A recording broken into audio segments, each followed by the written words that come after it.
மாண்புமிகு பாரத பிரதமர் திரு நரேந்திர மோடிஜி அவர்கள் 8 மணி அளவில் தேசத்திற்கு உரையாற்றினார்கள். அதில் மிக தெளிவாக நம்மளுடைய தேசத்தினுடைய நம்மளுடைய நிலைப்பாடு என்ன, பயங்கரவாதத்திற்கு எதிராக நம்மளுடைய நாடு, நம்மளுடைய தேசம் பயங்கரவாதம் எந்த விதத்தில் வந்தாலும் கூட அதை நாம் சகித்து கொள்ள முடியாது, அவர்களுக்கு தக்க பதிலடி கொடுக்கப்படும் என்பதை ஆபரேஷன் சிந்தூர் மூலியமாக நாம் நிறைவேற்றி காட்டியிருக்கின்றோம்.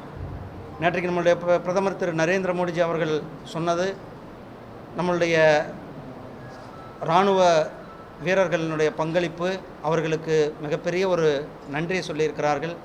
தமிழக மக்கள் சார்பில், தூத்துக்குடி மக்கள் சார்பில் நம்மளுடைய இராணுவ வீரர்களுக்கு நாம் ஒரு மிகப்பெரிய பாராட்டுக்களையும் நன்றிகளையும் சொல்லுவதற்கு கடமைப்பட்டிருக்கிறோம்.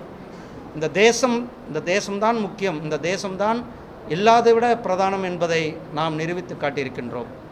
பாகிஸ்தான் தொடர்ந்து தீவிரவாதிகளுடைய பயிற்சி முகாம்களை அங்கு அவர்கள் செயல்படுத்தி கொண்டிருக்கின்றார்கள். அதை நாம் முழுமையாக அங்கு அந்த தீவிரவாத முகாம்களை தகர்த்தெறிந்து தீவிரவாதிகளுக்கு சரியான பாடத்தை நம்முடைய பிரதமர் திரு நரேந்திர மோடிஜி அவர்கள், நம்மளுடைய இராணுவமும் அவர்களுக்கு சரியான பாடத்தை புகட்டியிருக்கிறார்கள். எந்த நேரத்திலையும் கூட தீவிரவாதமும் பேச்சுவார்த்தையும் இருக்க முடியாது என்பதை நம்முடைய பிரதமர் அவர்கள் மிக தெளிவாக நேற்றைக்கு சொல்லியிருக்கிறார்கள். தீவிரவாதத்தை ஊக்குவிக்கவே முடியாது, கண்டிப்பாக அது நசிக்கரிக்கப்பட வேண்டும், தூக்கி எறியப்பட வேண்டும் என்பதில் நம்மளுடைய நாடு அனைத்து தரப்பு மக்களும் ஒற்றுமையாக இருந்து நம்மளுடைய ஒற்றுமையை வெளி உலகத்திற்கு நாம் காட்டியிருக்கின்றோம். உங்கள் சார்பாக மீண்டும் ஒரு முறை நம்மளுடைய இராணுவ வீரர்களுக்கு நம்மளுடைய பாராட்டுக்களையும் அவர்களுக்கு ஒரு மிகப்பெரிய வீர வணக்கங்களையும் செலுத்திக் கொள்கின்றோம்.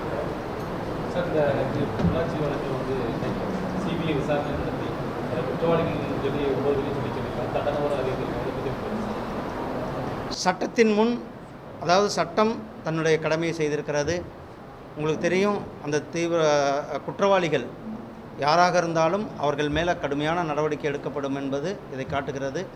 இந்த குறிப்பாக சகோதரிகளுக்கு எதிரான குற்றங்கள், அதை 0 டாலரன்ஸ் ஆக தான் நாம் பார்க்க முடியும். அந்த குற்றவாளிகளுக்கு தண்டனை கொடுப்பதை நான் வரவேற்கிறேன். செய்திகளை உடனுக்குடனும் துல்லியமாகவும் தெரிந்து கொள்ள சப்ஸ்கிரைப் பண்ணுங்க.